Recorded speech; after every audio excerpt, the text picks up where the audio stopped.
Welcome to the Grant Management Training Webinar for Texas Parks and Wildlife's Community Outdoor Outreach Program.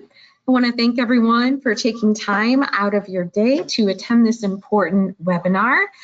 And today's webinar will provide you with detailed information, updated policies, and procedures needed for all members of your organization to successfully manage both the programmatic and fiscal requirements to effectively manage your co-op grant. So the co-op team is made up of just two staff. The co-op manager is Rena Beyer, and the grant coordinator is myself, Jessica Lagallo. Your grant project has been assigned to either Rena or myself as your primary grant coordinator. You should have received a welcome email sent following your award announcement, or you can always reach out to us directly. So you will be hearing from our Recreation Grants fiscal team as well. And we also have our technical support today from Blake Powers. But before we jump in, let's touch on a little bit of housekeeping for today's webinar. All participants will be muted, but you can submit questions live during the presentation, as well as participate in a live Q&A session at the end of today's presentation. So with all the changing rules each year, this webinar is required to ensure that all of our grantees and organizations have very clear expectations and understanding of the program policies. Be sure you have individually registered with the email listed in your Argo account. We do take attendance. If you have staff who cannot attend today's webinar, please reach out to your grant coordinator to make alternative arrangements to ensure 100% compliance for your grant staff. So the first half of the training will include an overview of the Recreation Grants Online Grant Management System, the grant agreement and related requirements.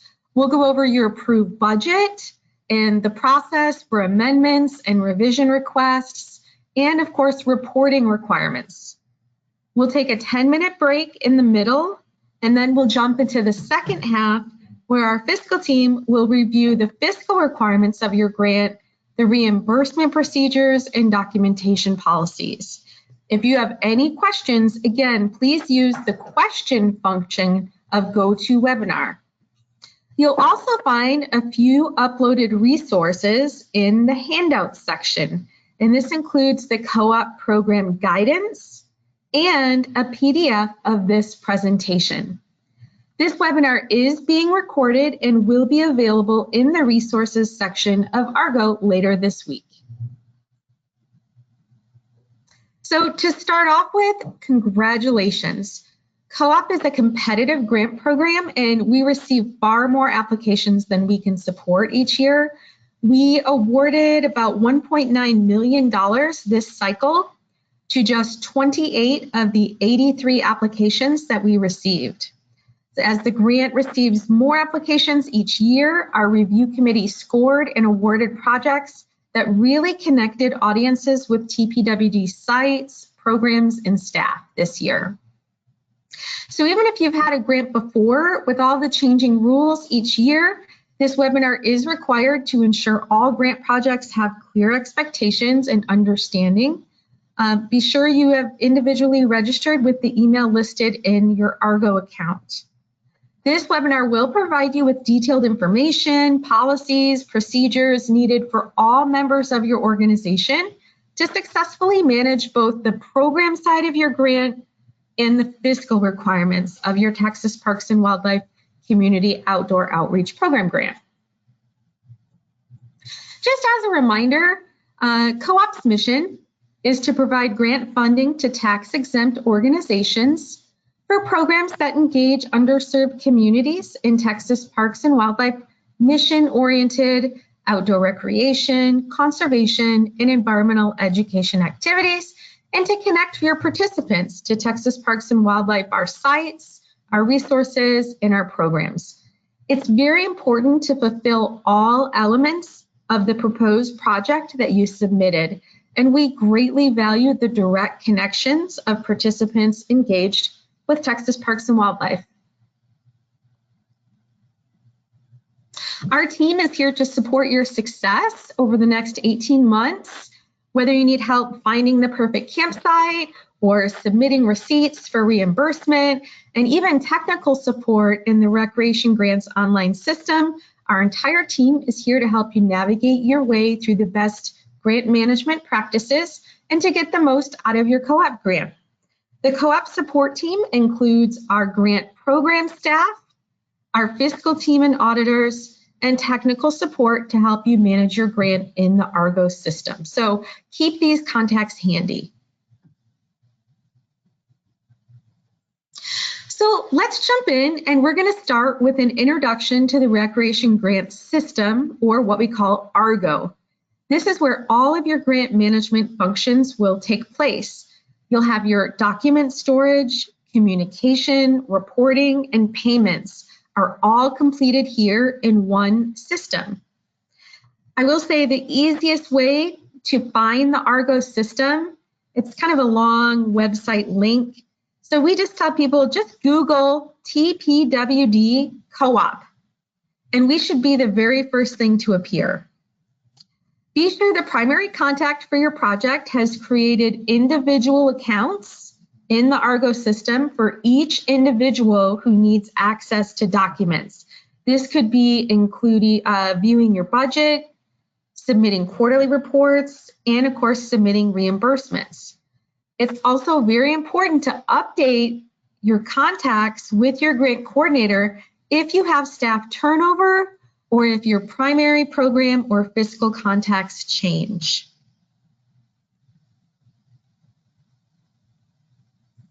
We do offer plenty of self-serve resources. In addition to our grant team staff, we have many tutorials, resources, and videos to help you. All handouts found in this presentation, plus many other resources such as training videos, payment request instructions, some quick start user guides. These can all be found in the resources section of Argo. So once you log in, you can access these resources by clicking the Argo resources link. You can see that right there in the upper right-hand corner of the screen. This page will appear, and make sure to click on the link specific to the co-op grant program. So here you'll find resources such as this training presentation later this week, our program guidance, and other templates that are helpful for reimbursements. You can also click on the Argo awarded and active project resources to find even more videos on how to use the system and how to access certain documents.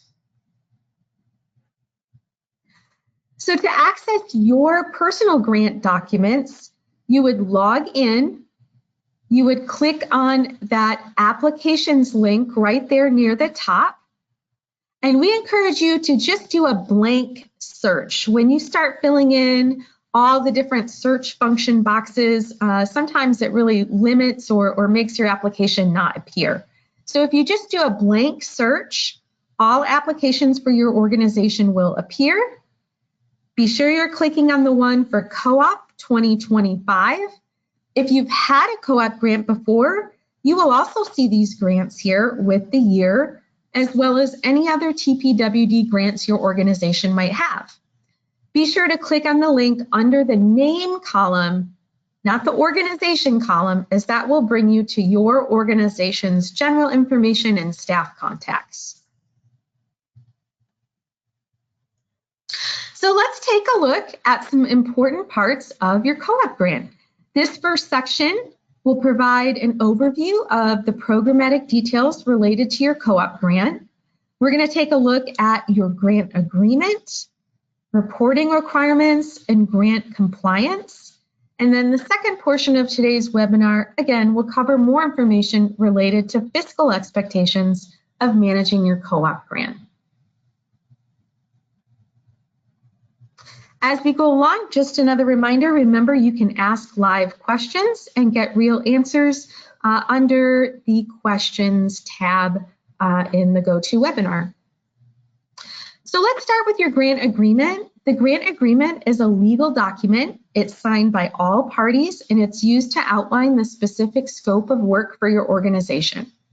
So once you've submitted all the required documents, you will receive notification that grant agreement is ready for you to sign. So to access the grant agreement, you would click on the applications link in the top left-hand corner of your screen and find your current grant project. Once you click on that project, this main screen appears, which lists your application documents and your grant agreement.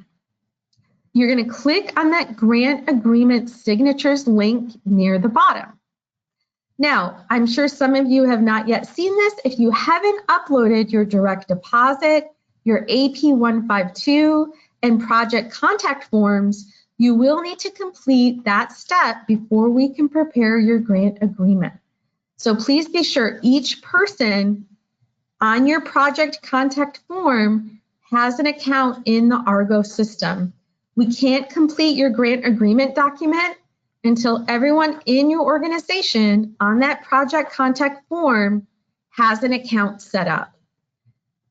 Grant agreements can take anywhere from 30 to 60 days to process, but remember that you can start your grant funded programs as of March 1st. So this page will include a link to the signed grant agreement near the bottom, which we will review in just a moment, as well as the attachments linked to the agreement. Attachments include your approved grant award budget, the logo use agreement, the co-op program guidance, assurances for state-funded awards, Texas grant management standards, and if applicable, a new grant monitoring plan. Note that the logo agreement and the assurance for state-funded awards need signatures, and this is new for this year. So if you've had a co-op grant with us before, please take notice that those two documents will require additional signatures. This is the legal document used to outline your project scope and requirements. So when you get your grant agreement, it will look something like this. At the top, you'll find the basic information about your grant.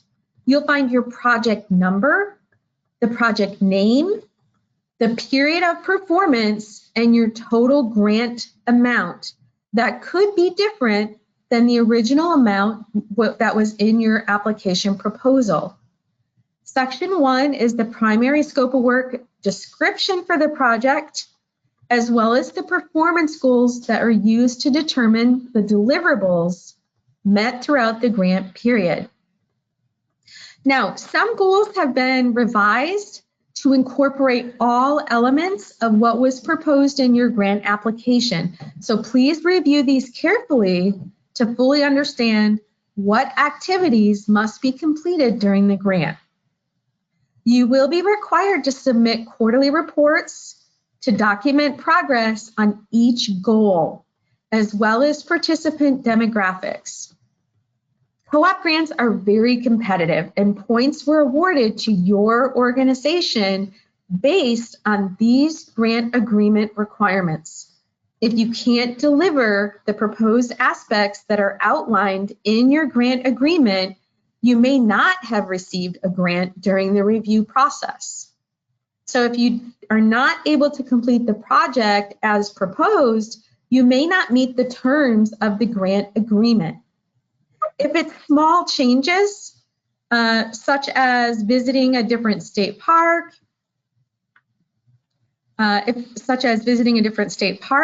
it won't really be a problem, and you can work with your grant coordinator. But if the primary aspects of the scope are missing, you may be considered non-compliant. So let's take a look at some of the elements of that grant agreement.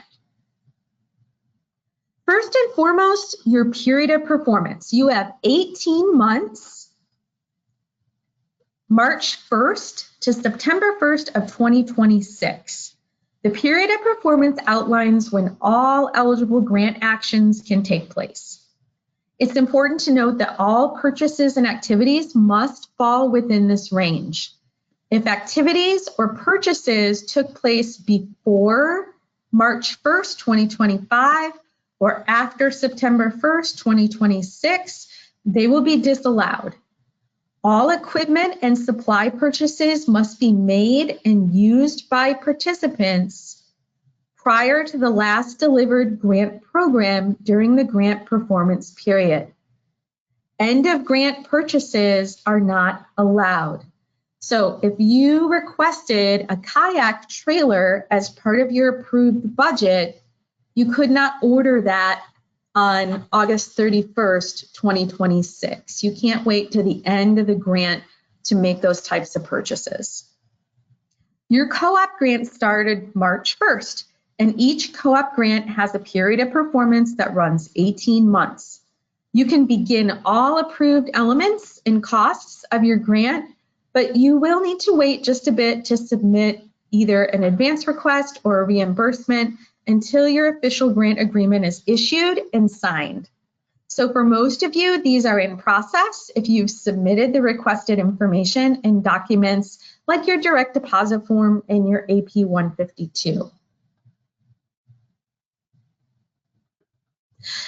It is important to take a look at the performance goals in your grant agreement. The performance goals will be listed in your quarterly reports as well, and you'll be describing specific progress throughout the grant based on these goals.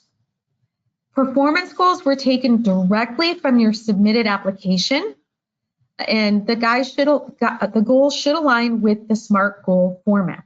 So while this section is a summary of your scope of work, keep in mind the proposed application is referenced in the agreement, and you're expected to implement the project as proposed in the application. Again, co-op grants are very competitive, and points were awarded to your organization based on these grant agreement requirements.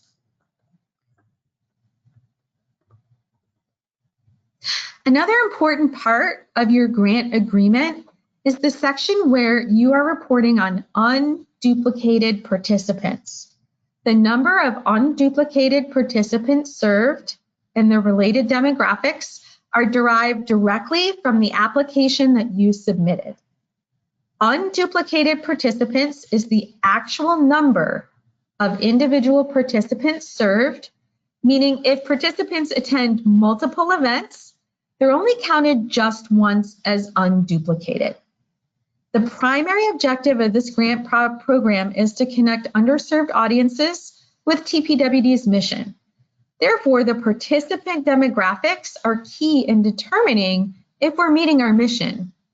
Now, if less than 40% is listed for a particular demographic, you don't need to track or report that demographic. If 40% or greater is listed, you are expected to serve the percentage listed in your proposal.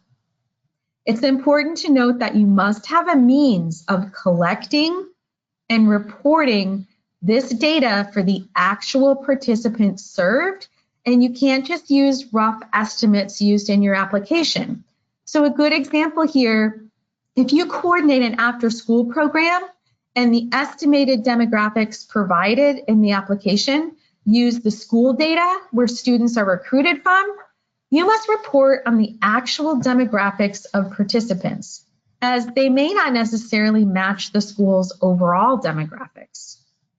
You're not required to submit this documentation when reporting demographics. However, you must maintain these records internally in case your project is ever audited. So let's talk a little bit about partnerships. While we absolutely love partnerships and we truly believe they are crucial in administrating programs, they can sometimes complicate certain aspects of projects if projects are reporting on the same activities as other co-op projects. So if you're partnering with another co-op grant partner who received a grant in the same year or received a grant in the previous year or even receives a grant next year, there are a few stipulations you must follow. You may not provide financial resources derived from co-op grant dollars to partnering organizations that have an open grant. And this is to ensure some organizations aren't receiving grant funds from multiple co-op grants at the same time. So in addition, no participants or activities should be duplicated or counted twice between the organizations. And this means only one organization should claim a partnered event on their quarterly report. And it's the responsibility of the partners to determine who will claim that event in your scope of work. But if you have questions about overlapping projects and your specific situation, then don't hesitate to contact grant staff. The next section we'll talk about are your TPWD relationships. The co-op grant seeks to connect underserved audiences to our sites, our programs, and our resources as you proposed in your application. It's very important to fulfill all elements of your proposed project, and we value those direct connections of participants engaged with Texas Parks and Wildlife. Our best advice to you is plan early. We all know the capacity of parks and sites are based on visitor safety and resources, and many parks reach capacity, not just for overnight camping, but often for day passes as well. We say that failure to plan is planning to fail. For example, if your program includes an overnight group campout at a popular state park and you try and reserve your campsites a month before and they're booked, that's not planning ahead to fulfill your grant requirements. Know that our sites can be reserved up to 5 months or more in advance. And we rarely make exceptions for reports of we can't complete our grant activities because the park is full. However, we do allow substituting another state park, and we're happy to work with you on that. This goes for programs such as angler education and archery programs. If you have not called the TPWD program staff to confirm dates of participations in those programs, please do so now. They can book up very quickly, sometimes up to a year out. Please note that you need to have a signed partnership agreement with the Texas Outdoor Family Program to access the first come, first served sign up for their programs. And we can give you more information about that if needed. I also just want to touch briefly on weather. We do understand that weather can impact outdoor programs, and as requested in your application, it's really important to have alternative plans and reschedule dates if those impact your grant-funded activities. One more thing, online booking is available and by phone, and that many of the group campsites and group facilities like lodges or bunkhouses cannot be booked online. Please reach out to your program staff and we can connect you with the group facilities reservation line that can help facilitate some of those programs. I'm going to turn the next section over to our new co-op manager, Rena Beyer, and she's going to take it from here. Rena?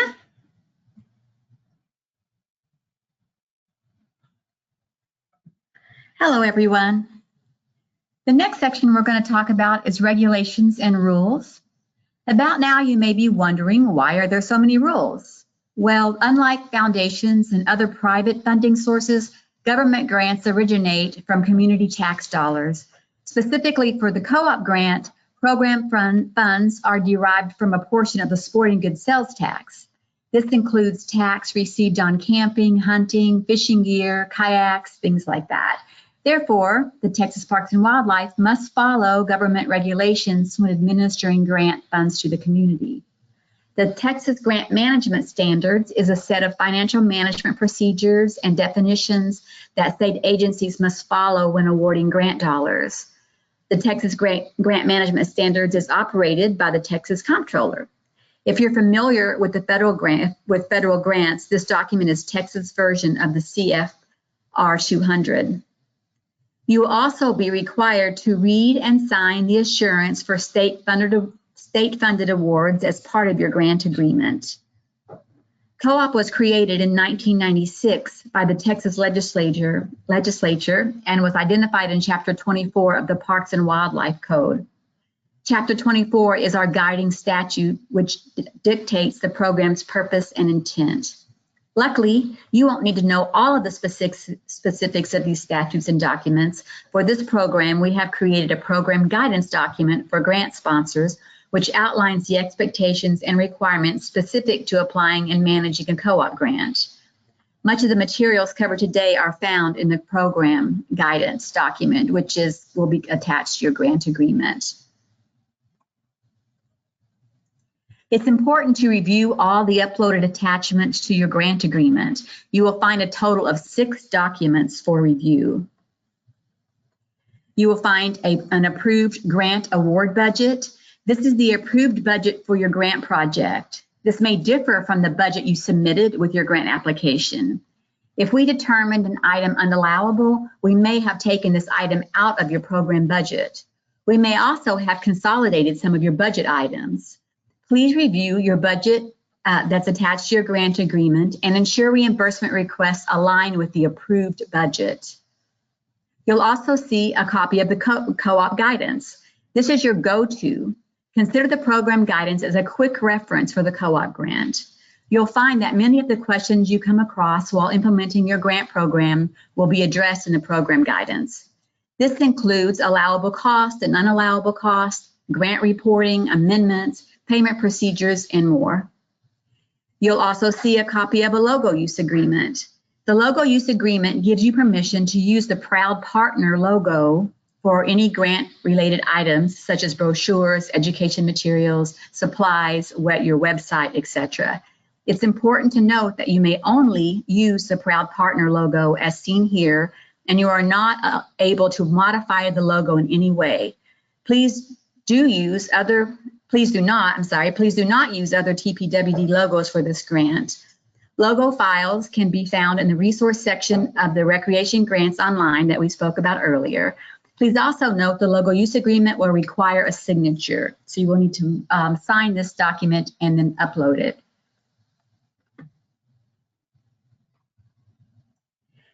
You will also find attached to the grant agreement a copy of the Texas Grant Management Standards that I spoke about earlier. The Texas Grant Management Standards outlines the procedures and definitions state agencies must follow for grant dollars. We include this as an attachment to serve as an additional resource for you as needed. You will find a copy of a monitoring plan. As applicable, the monitoring plan includes special conditions that apply to your organization for the co-op grant as a result of the risk assessment. The risk assessment is conducted for all organizations and assesses programmatic and fiscal risks that may be a factor for your organization in implementing the co-op grant. And you will find an assurance of state grants. This is also a document that must be signed and uploaded. This includes policies, compliant policies for organizations that receive state funds.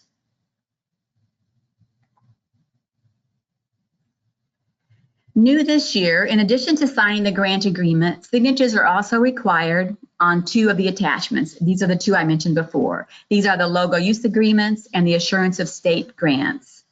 You will need to sign each of these, then combine them into one PDF document and upload them as one document.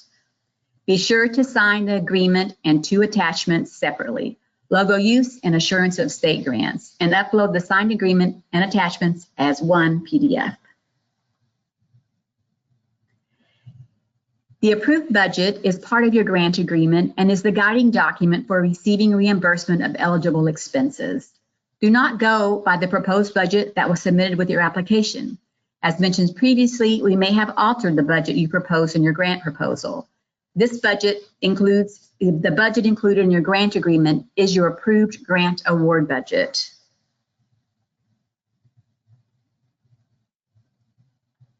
As I mentioned, the approved budget is part of your grant agreement and is the guiding document for receiving reimbursement of eligible expenses. To access your approved budget, find your current project application in Argo and click on the Project Budget Details link located here. Depending on how many items are listed on the budget, it may take a little while to load, so be patient. Part 2 of this training will take a deeper dive into the fiscal management side of your grant, including an overview of your approved budget and reimbursement requests. Your budget should look like what you're seeing on the screen. It's important to note that not all items that you requested have been approved. Possibly, some of them may have all been approved, but in many cases they weren't. Only the items with amounts listed in the approved TPWD cost column were approved, and only these items will be allowable for reimbursement. Some items may have been disallowed for your proposed budget, so review this section carefully. In addition, staff may have revised certain line items to make things easier down the line for our reimbursement auditing staff. So if you've listed individual items in great detail, such as climbing ropes, harnesses, carabiners, helmets, etc., which was great, so glad you did that, but now we may have consolidated those items into a simplified rock climbing supplies line item. This will benefit you greatly as less budget revisions may be needed later on. The approved budget is part of your grant agreement and is the guiding document for receiving reimbursement of eligible expenses, as I've mentioned. To access, oh, I've already covered this, sorry.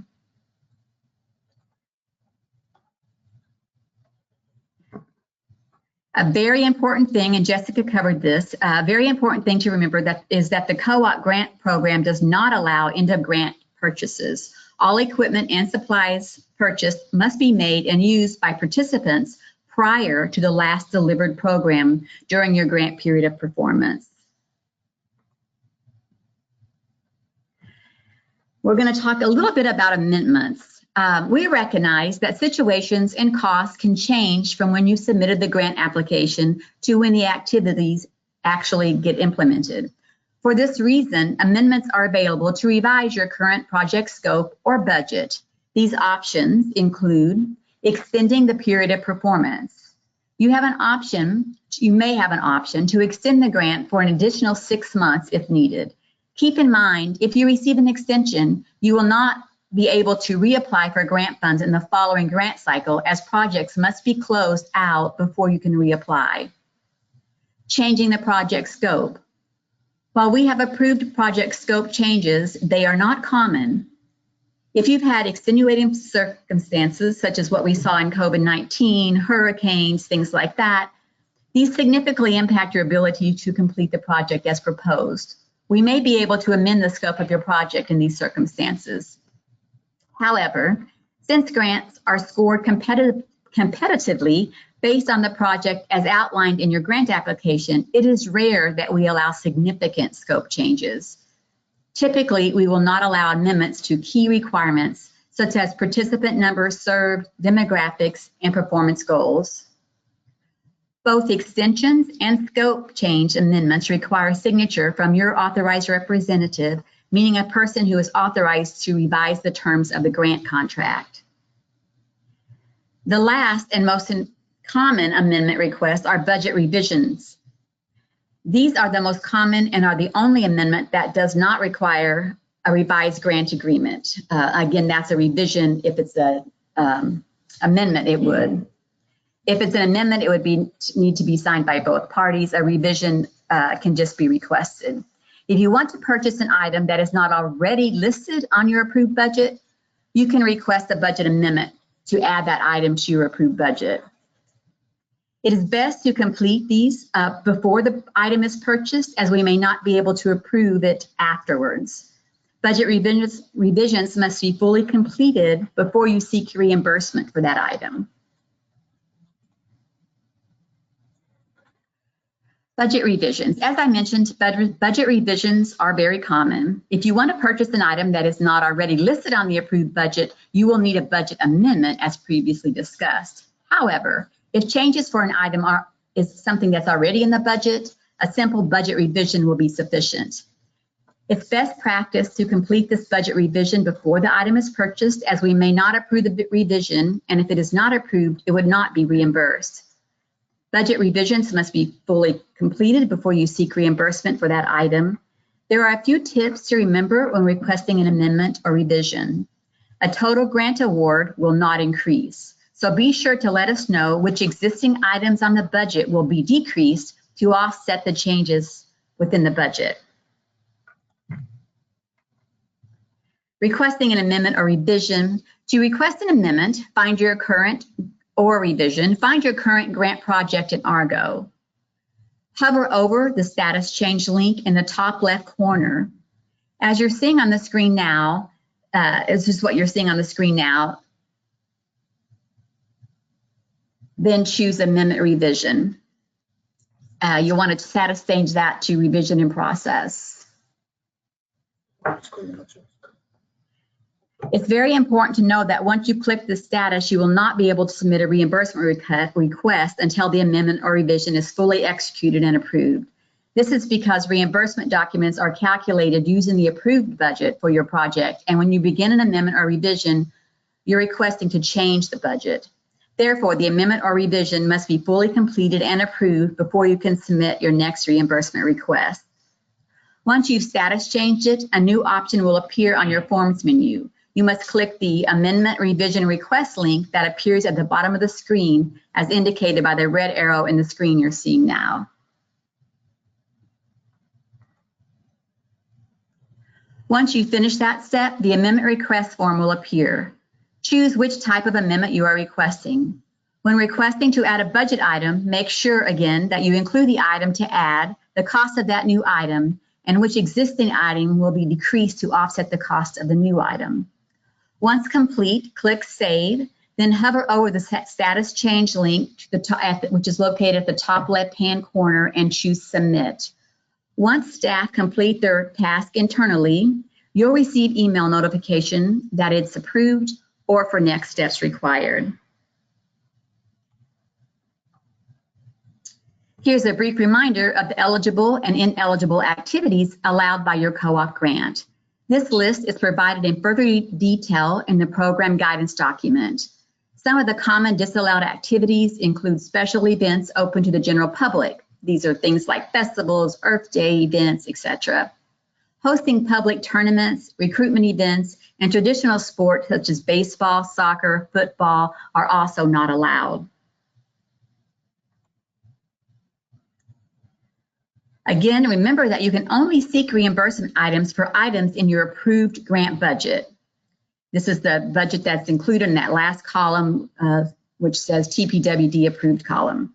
Here is a list of common disallowed items, which is also found in the program guidance document. A few common items you may see removed from your proposed budget might include marketing materials, end-of-year parties, prizes, certificates, sales tax, storage buildings.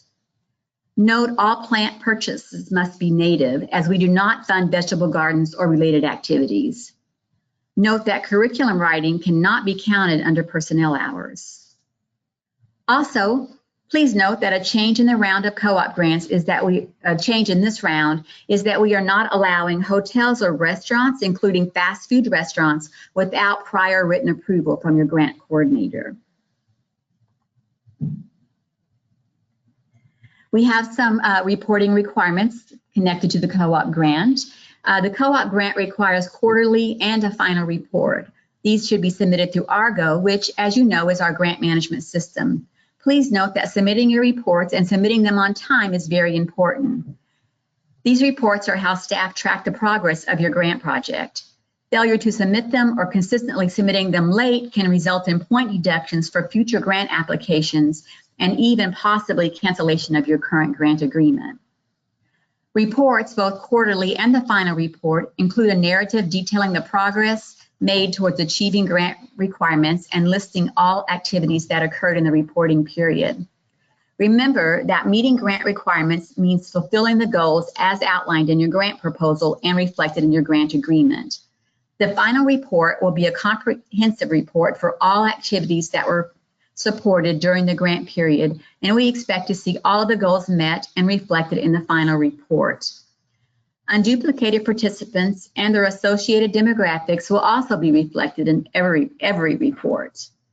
Reports are required quarterly, no matter if you had participant activities or not. The comprehensive final report is due no later than 45 days after the end of the grant period, but you are more than welcome to submit the final documentation whenever you have completed project activities to close early. These would include records of progress and challenges of each goal, as stated in your grant agreement. The Argo system will automatically initiate the quarterly report for the most recent reporting period on the first day of the month after that period ends. You can see the schedule of the reports on the screen now.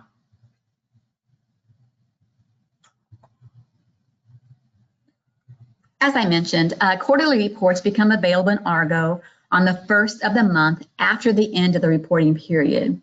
You will find these in the My Tasks section on your main screen in Argo. On quarterly reports, you'll report on the progress towards meeting each of your goals. Progress towards meeting each of your goals should be listed separately by the goal. You'll also be asked a series of questions on the report, including challenges your project may have experienced during that period, what assistance we might provide to you to help meet that challenge or other assistance you may need. Also in the report, you'll need to document the number of participants served and their demographics. This should reflect the entire grant period since you'll submit the actual to-date numbers in each quarterly report. So demographics are always cumulative to date, and these should reflect an unduplicated participant count. Next, you'll enter the details for activities that were completed during this quarter. Please know that in this section, you only need to include activities during the current reporting quarter, so you don't need to duplicate activities you've submitted in previous reports. Again, this differs from the participant count area, which, as mentioned earlier, is always cumulative. You'll list the date, type of activity. This is also on the report, the date, type of activity that happened, such as Volunteers Day, summer camp, after school programs, etc. And you'll list the location that the activity took place. You'll list the number of participants served and some detail about the recreation activities, what they included. If you coordinate a program that hosts the exact same type of program with the same participants, such as an after-school program that meets daily, then you don't need to include each day participants met.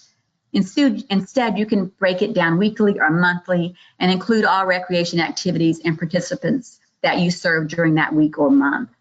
However, if you run a program that serves different participants with very different types of activities, such as week 1, you host a camp out, the next week maybe a field trip, the third week a Project Wild lesson, in that case, it's preferred you break these activities out separately. For questions on how your particular program should break out activities, don't hesitate to ask your grant program staff. As you're completing your report, click Save Frequently. The Argo system has a tendency to time you out otherwise. The green indicates that the form has been saved and that all your required data has been entered. If you want to print a copy, select the Print Version button to download a PDF for your records. Please note, however, that simply saving it is not enough. Once complete, click Save one last time, then hover over the Status Change link to the top left corner to change the status submitted. If you change it to submitted. If you did not status change the report to submitted, staff will not be able to see it or review it. After submitting your report, staff will review the information you've provided. If more information is required or if some existing information needs to be clarified or modified, you will receive an email from the Argo system indicating what items or data need to be provided. Then you will need to revise the report and resubmit through Argo. Once your report has been reviewed and accepted, you will receive an email confirmation from Argo indicating that your report was accepted. The information that you include in your reports will be compared to your grant agreement and the project details included in the initial grant application your organization submitted. Through this process, we determine if all requirements have been met. The grant agreement is a contractually binding document that reflects a partnership between your organization and TPWD and outlines the goals and activities your organization has agreed to complete through receiving co-op grant funding. Your organization is eligible to reapply for grant funds every 2 years as long as no extension was received. This is to ensure that your organization will not have multiple co-op grants at the same time. If grant requirements were not met, grant staff will notify you during the closeout process and a scoring deduction may be in place when applying for a future co-op grant. Scoring deductions ensure fairness and accountability as this is competitive grant program paid with tax dollars. Factors that may trigger a deduction include not spending grant funds. If you leave a little money at the end of your project, that's probably not going to be a problem, but a substantial amount can result in point deductions. Co-op doesn't get this funding back, and substantial unspent dollars reflects poorly on all of us. So we encourage you to spend all the grant dollars. Unfulfilled project elements or grant agreement requirements, such as not serving the specific participant demographics outlined in your grant application and or not completing your project goals as outlined in your grant agreement, could also result in deductions. Not fulfilling the proposed TPWD relationship requirements. Again, plan early for these elements. TPWD facilities and staff can be very busy. If the sponsor is unresponsive to our requests for information and or if reports are consistently missing, late, or incomplete. These deductions will be imposed on projects closed within 2 years from the new application deadline. Okay, you've met it through the first part. This includes the grant management training on the programmatic elements of your grant award. Up next is part 2, fiscal management of your grant award, and with our audit team. The audit team will review advances, reimbursements, documentation needed for receiving your grant funds. We will also do a live question and answer at the end of today's webinar, so be sure and submit your questions in the chat. Let's meet back at 2 o'clock.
Hey everybody, welcome back to part 2 of the webinar. My name is Blake Powers. I am the systems analyst for the Recreation Grants Online system. Let's hold on just 1 second here.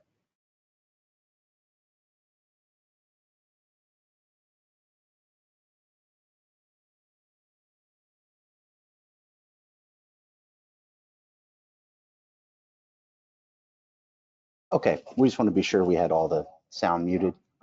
Just a moment. Okay, so I'm going to be going over a couple of bullet points from today's, the first part of today's presentation.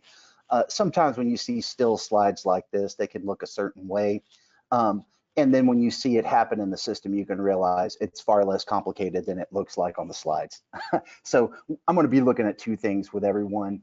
Number 1 is how to just create a reimbursement request, and the other one would be how to create an amendment request. Our teams are going to go over specifically what would be involved in the reimbursement request in part 2 here, but this is strictly a logistical, technical presentation part. So when you log into the Argo system, one of the key things to remember is that there are resources to help you should you not have access to this presentation, or should you forget parts of this presentation, because there's a lot to absorb. And those are the Argo 2020 resources. Now, there's a general resource here for awarded active projects, and it contains how to use the project elements form to submit your documentation, how to sign a grant agreement, how to do a reimbursement request, how to ask for advance funds, how to complete your quarterly reports. These are the tent poles that you need to manage your grant project from a technical aspect in the system. This information is not programmatically specific to your project. However, this is how you would accomplish these tasks from a technical aspect in the Argo system. I would highly encourage you to rely on and use these resources. They're extremely beneficial. For example, if you were to look at the reimbursement request guide, you're going to see pretty much that everything I show you how to do today, there are screen by screen shots for how to do this in the Argo system. Okay, so you're not on your own. And further, if you ever feel like you are, you can email me, or you can click the support tab when you log into Argo. Just clicking this will email me, and I'll be able to answer your questions. Or if you prefer a phone call, of course, we can always do that as well. So when you first log into the Argo system, most of you up to this point are used to seeing something in your tasks list. That's because up to this point, you've been filling out an application, or you just got awarded a project and you see the project in the task list because at this point, there's something to do. When you're working on an application, you need to work on it and submit it. If you have a project where we're preparing the project elements so that we can make your grant agreement, you're most likely having to upload forms. However, there's going to come a point where the project does not appear there anymore because it's active. When it's in active status, that doesn't imply that there's nothing to do. It's just that there's nothing to do by default. Okay, so because of that, it doesn't appear in your task list. That's where this applications tab comes in handy. Okay, to Jessica's point earlier, if you're to come into the applications tab, the best practice is to click the clear button and then click search. That's going to show you every project you're part of. Now, this is my test account, and it's got a lot of projects associated. But there's even a few, 1 second.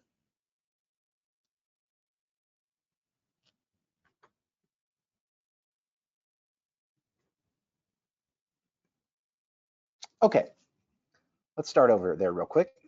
So I know y'all weren't following along with the screens there. So when you first log into the Argo system, again, there's an Argo 2020 resources tab here. Okay, when you click the resources, link number 2 is the awarded active project resources, and that contains everything you need to do from a technical aspect in the system.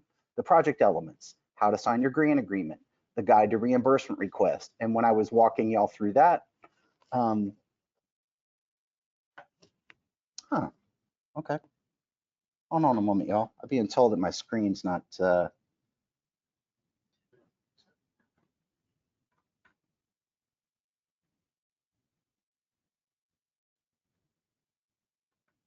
okay, technical glitch in the old system here.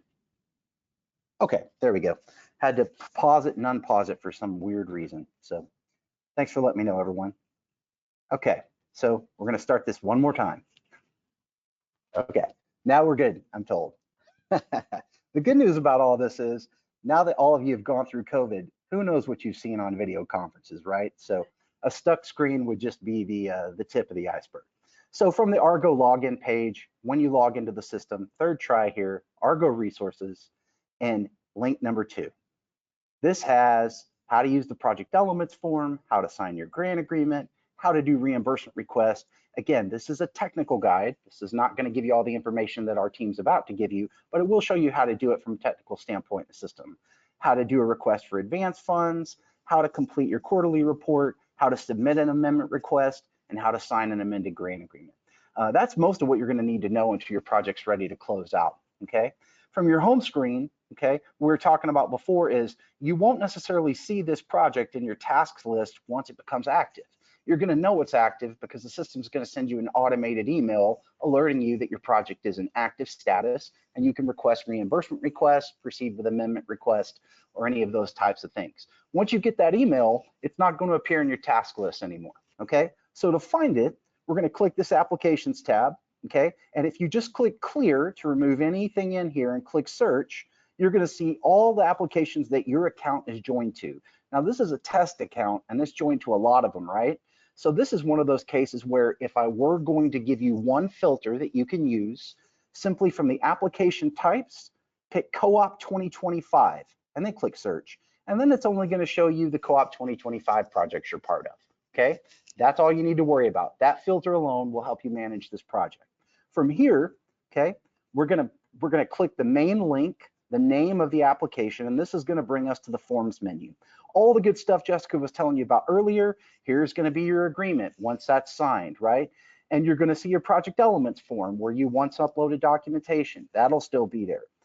So we're going to cover a couple of things. Number one, to create a reimbursement request. First of all, the project needs to be in active status. You need to make sure you're not requesting an amendment, okay? If you are, you're not going to see the options available that I'm about to show you, okay?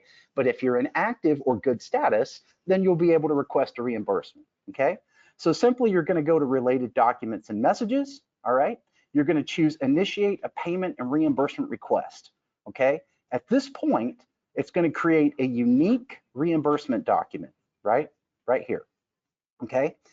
Here's the form that they're going to go through with you.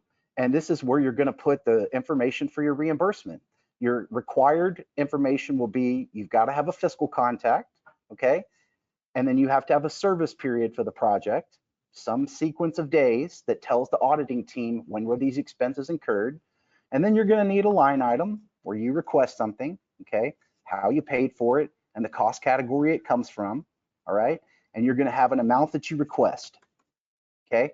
That's the basic technical elements. After that, you're going to need your proof of invoices and payments made, or it may be a work record, or the kind of documentation they're going to go over with you in the system. But the key is something will have to be here, all right? The system requires the fields that I've just shown you.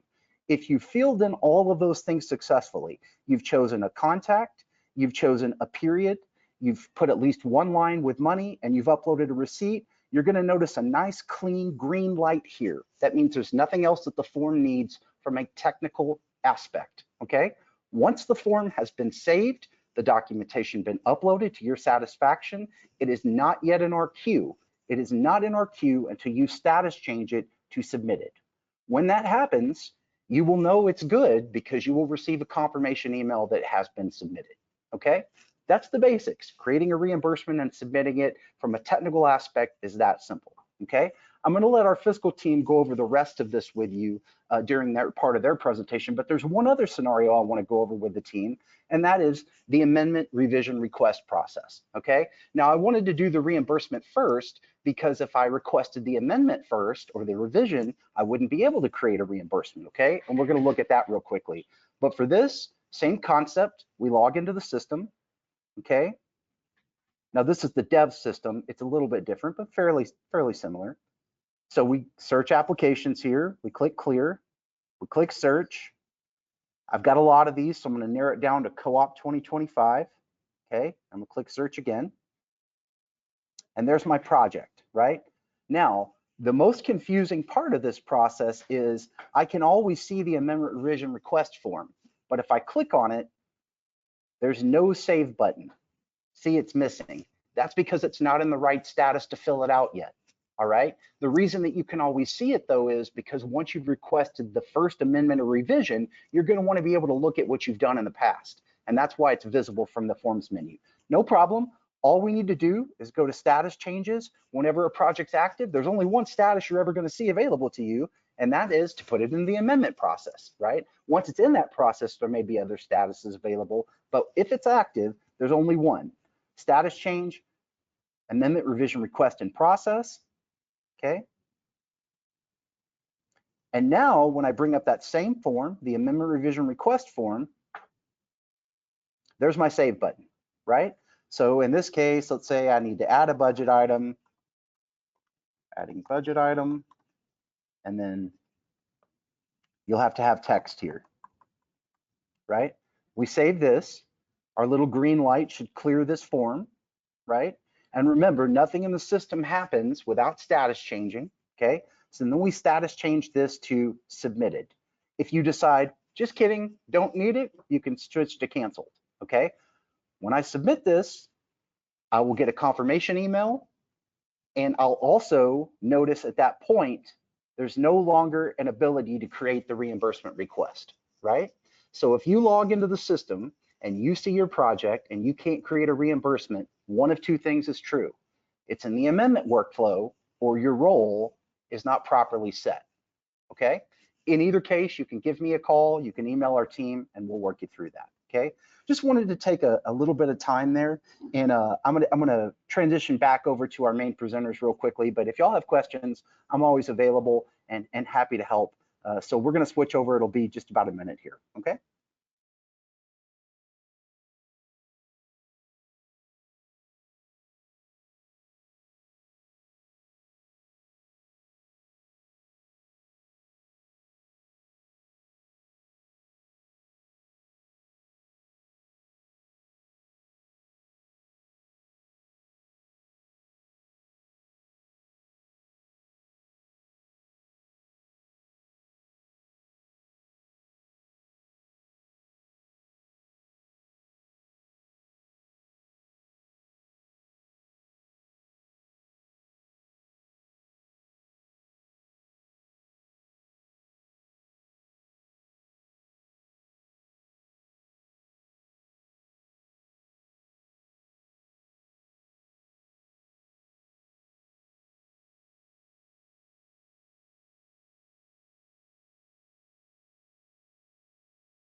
It's not advancing.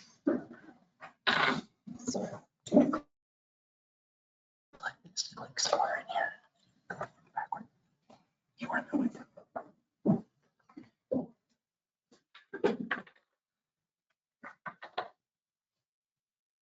Hello, good afternoon. We've gone over quite a bit on what we consider the program side, rules and regs of how and why we must do some things. Now we're going to move into what we consider more of a fiscal portion and how your organization receives the grant funds. We're going to cover what documents are required for reimbursement requests, how to submit these payment requests in Argo, some specifics to navigate tricky areas like personnel payments, lodging, travel, and taxes. And we will have a Q&A at the end. This part of the grant cycle involves our audit team.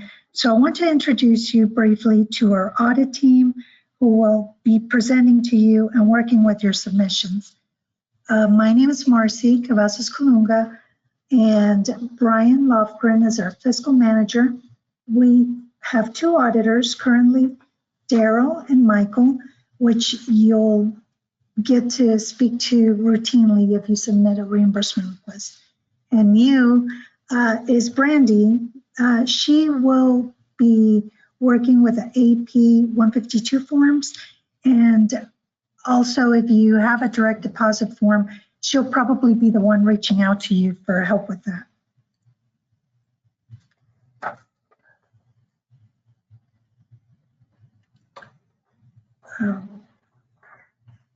The function of the audit team is to preserve the integrity of the grant process by ensuring all expenditures and reimbursements are made according to the rules and regulations that we discussed earlier, especially the minutia of the Texas Grant Management Standards in Chapter 24 of PNW Code. We are absolutely in tune with the mission of getting your organization this grant funding for your wonderful programs that are making such a difference. It would be far easier for us to say yes to all of your requests and submissions, but we must maintain a minimum floor of documentation and process across all of Rec Grant's various grant programs. That will stand up to scrutiny when our grant process and management is audited, which are regular built-in occurrences. To get back to the nuts and bolts of what you are really interested in, let me turn it over to Michael Sanford.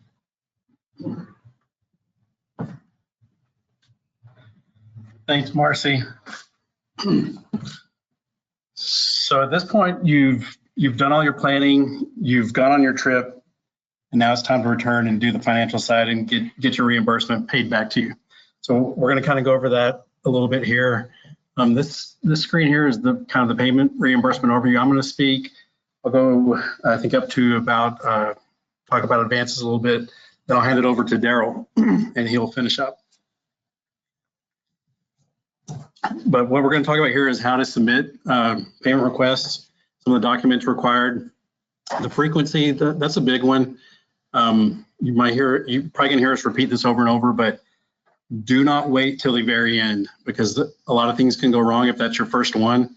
So we highly encourage you to, before you get to the end of your grant period, try to do them at least quarterly if you can. If not, at least have one or two done before you get to that August month near your end of the period of performance, because that is where, if that's your first one, you don't want to learn on that one. The clock is definitely ticking. And then we'll talk about final payments. And as Marcy said, we'll have some Q&A towards the end. So there's two different payment types. There's the reimbursement, which that's the majority of everyone. That's where you go out and you purchase supplies or materials. You purchase it first, pay for it, and then TPWD pays you after the documentation is received. And then the other version is the startup advance. We're not seeing as many of these. We have changed the rules a little bit. So if you've done advances in the past and you haven't been with us for a while, kind of take note of some of the changes. So we're only doing them under special circumstances now. And the way that works is TPWD will pay you an advance amount. You provide the documentations after expenses are purchased. So that's where it's a little bit different. In the reimbursement flow, you'll send those reimbursement or the receipts at the end, then you'll receive your money. In the advanced startup advance version, you'll tell us what those expenses are going to be. Then we'll look at it and we'll talk about the process in a minute. But once we look at it, then we'll send you that amount ahead of time. And then on the back end, you send us the documentation, the receipts, the invoices, the payment information. A little bit more about startup advances. They should not exceed expenses to be incurred within 3 months of an advance request. So you're kind of budgeting for it. These are mainly for big ticket items is what we're really looking for. Documentation must be received and approved for the full amount of the advance before any further requests can happen on a reimbursement basis. We are trying to do only just one advance per grantee, and you must repay any advanced funds not used or without required backup documentation. So there are situations where you may have, if the full advance is not used, you may have to repay whatever portion that is back to us. And so this is a little bit more on the startup advance policy. It's under special circumstances, the recipients may request a one-time advance payment for up to 10% of the approved grant amount to assist with startup costs for the grant-funded program.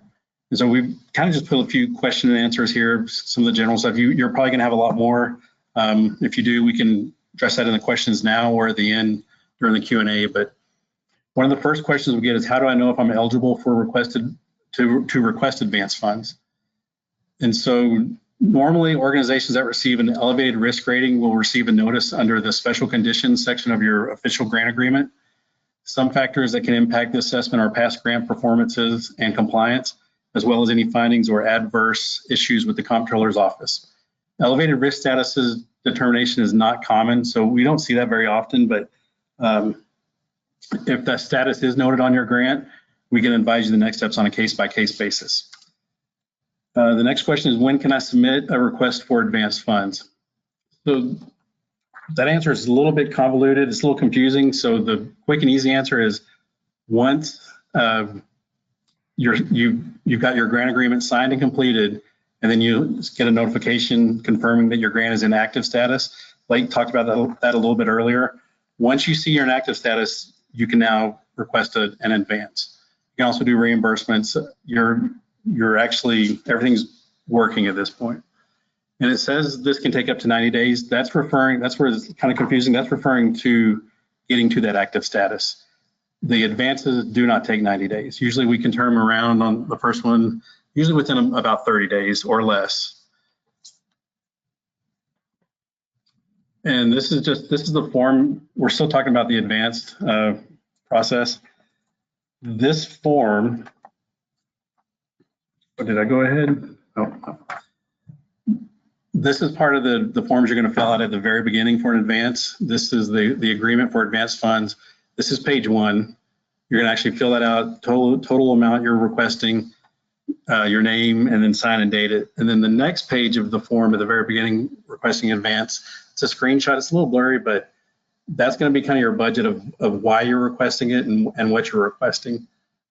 All requests need to be submitted in the Argo system. Full instructions are noted in the Argo resources section. And that's another part I want to keep kind of talking about is we're going over a lot of information. So all of this stuff is in Argo. Look, when you first go to that main page, there's Argo 2020 resources. You can find a lot of this information there. If you're still not sure, the best page of the slides at the very end, it's got all our contact information. Make sure you write that down. You can get in touch with us. Ask questions before you do something if you're not sure. It's terrible when you find out at the end when it's too late. So we'd prefer that, ask us up front. Let's talk about it. If you have any questions, we can hopefully clear anything up before you've created, something that may be an issue. So once you've filled out those 2 forms, this is a screenshot from Argo. This is where you actually go, and this looks very similar to what Blake showed you. He was showing you how to do a reimbursement. All you're going to change is, it looks like we've got in here seed money request, advance fund, anything like that. We're going to understand what you're talking about. The main thing is in the 1, 2, 3, 4, 5, 6 column where it says payment type. If you've got that, make sure you mark that as seed money. That signals to us, okay, this is an advance. They're not asking for a reimbursement yet. They're requesting an advance, and we'll go into that process. But really, that's all we need is that one line here, the previous form. That's where you're going to put your budget. That's all the details. You don't need to put it in Argo. We'll see it. And if we have questions, we'll contact you, and maybe we need more clarification on something or maybe a little additional information. We'll reach out to you if that's needed. And that's the picture of the same form. That's that budget form that's page 2 of the advanced packet. And everything's blank here, but it's pretty self-explanatory. You'll go through it. Keep in mind, we're looking for 3 months. But if there's something else and it's a big purchase, reach out to us, let us know, and let's talk about it first. And that is the end of all of my presentation. I'm gonna hand it over to Daryl. He's gonna kind of get into a little bit more about submitting a payment request.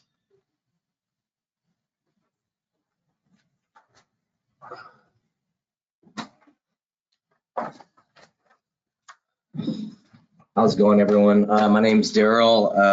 I will be, could be one of your auditors that you speak with when you submit your RFPs.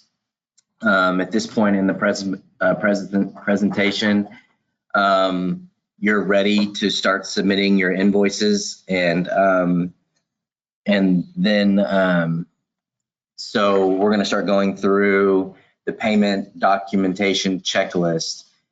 So for every expense, we require the receipt, invoice, and/or work record, the proof of payment, and you can also reference the co-op program guidance on page 17.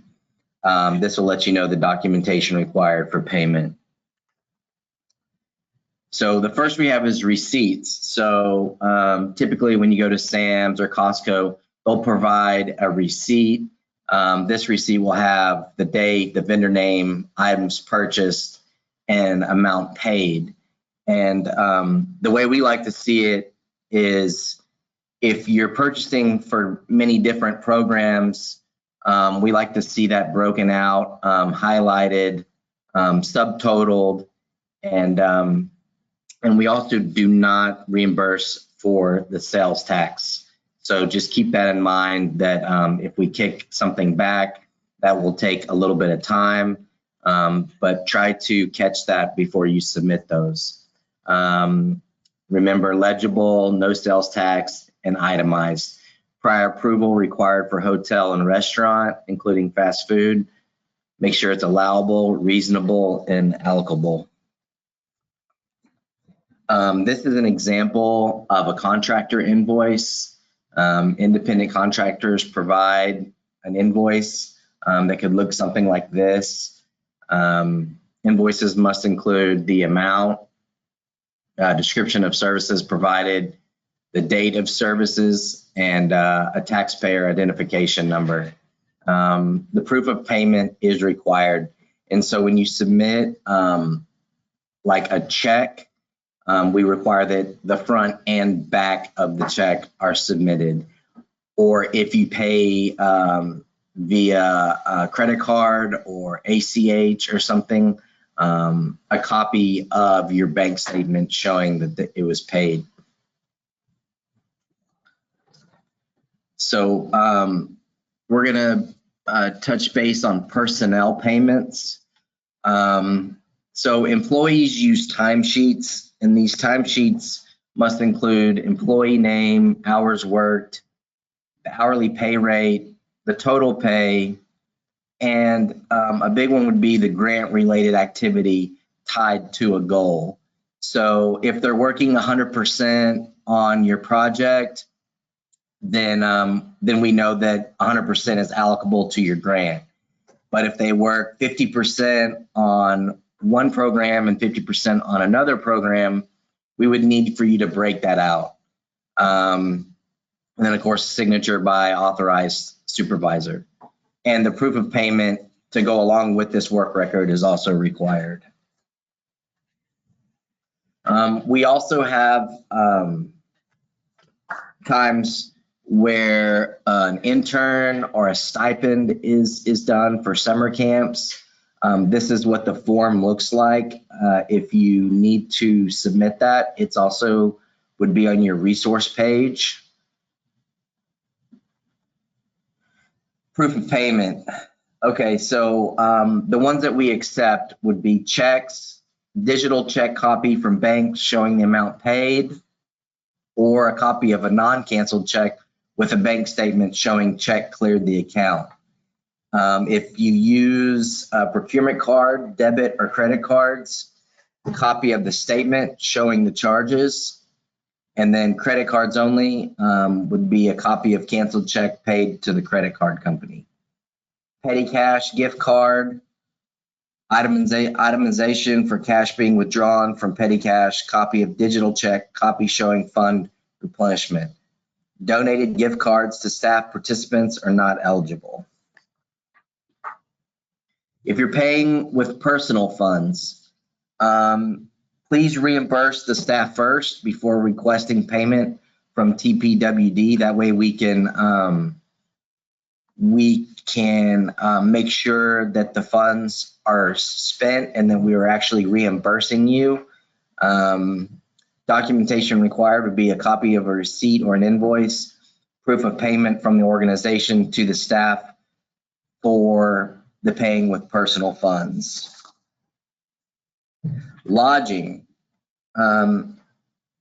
So the receipt from the hotel, the date of stay, nightly rate, number of rooms each night, the hotel information, and then of course at the bottom to show a zero balance that it was paid for. And then hotels require prior approval. And then a big one would be hotel state tax and local tax is allowable. For travel, so when you're traveling to a state park or a campground or somewhere, you're either gonna, if you're renting a car, you'd either take the gas or the mileage. The mileage log would include the name of the person, date of activity, number of miles driven per day, the grant related activity, whether it's a camping trip, picking up supplies, and starting and ending points. Rental vehicles and bus transportation is allowed.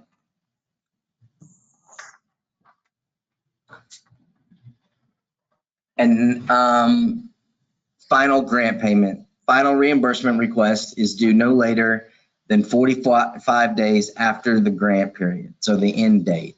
Expenses and activities must be completed during the grant period, and any expense after last programmatic activity will be questioned and potentially disallowed.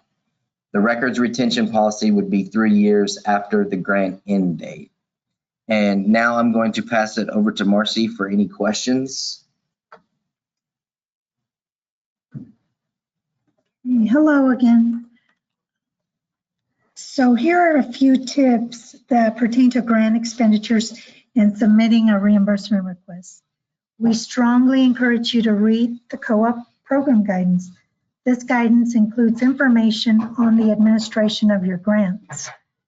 The Rec Grants online system times out, so make sure that you are saving as you go so you won't lose any data entered, especially if you're preparing a large reimbursement request. When in doubt about purchasing a specific item, don't hesitate to contact grant staff. It's much better to know an item will be approved before the purchase is made rather than finding out it will be disallowed for reimbursement after the purchase. Make sure to include all required documentation before submitting the request. If documents are not complete, you will experience delays in receiving payment. And lastly, it's highly encouraged to spend all grant funds available.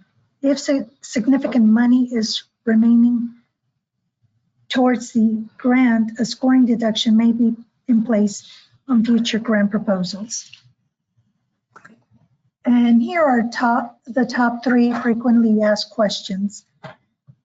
We get asked how to submit a reimbursement request. All reimbursement requests should be submitted through the Rec Grants online system. There is a step-by-step guide in the system. You can find it under resources. Another reimbursement question we get is about the frequency of submitting a reimbursement request. We just had it in the chat, as a matter of fact. While there is no deadline for submitting payment requests other than the final reimbursement, it is highly recommended to submit payment requests on a quarterly basis if items were purchased during that quarter.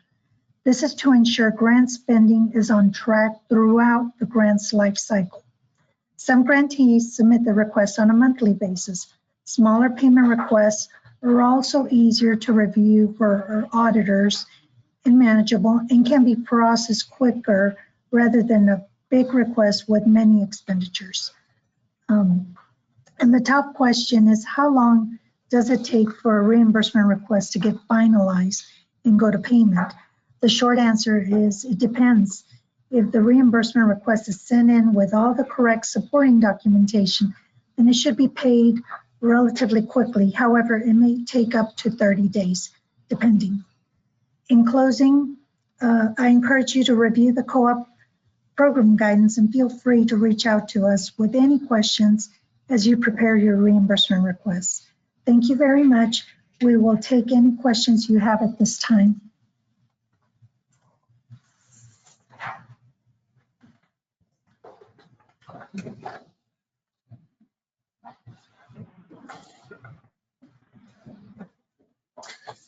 This is Jessica with the Co-op Grant Program. I just want to again thank everyone for the time out of your day to participate in this training. If you are feeling great about managing your co-op grant, you are welcome to sign off.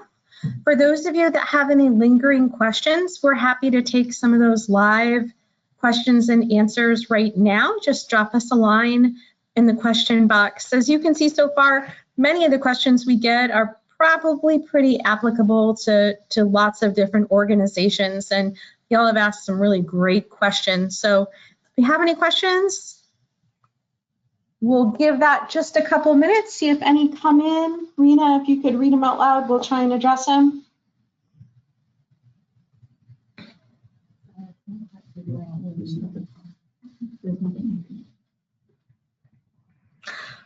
We're not seeing any other questions. We had lots of great questions during the presentation today. With that, we're probably going to get ready to wrap up. Last point would be that this session is going to be recorded. If you had staff who missed today's training and you have not spoken with your grant coordinator about that, please reach out to us so that we can ensure y'all are in compliance and watching the grant management training. And with that, we really look forward to working with you over the next 18 months. Congratulations again. And that will be it for the grant management training today. Thank you.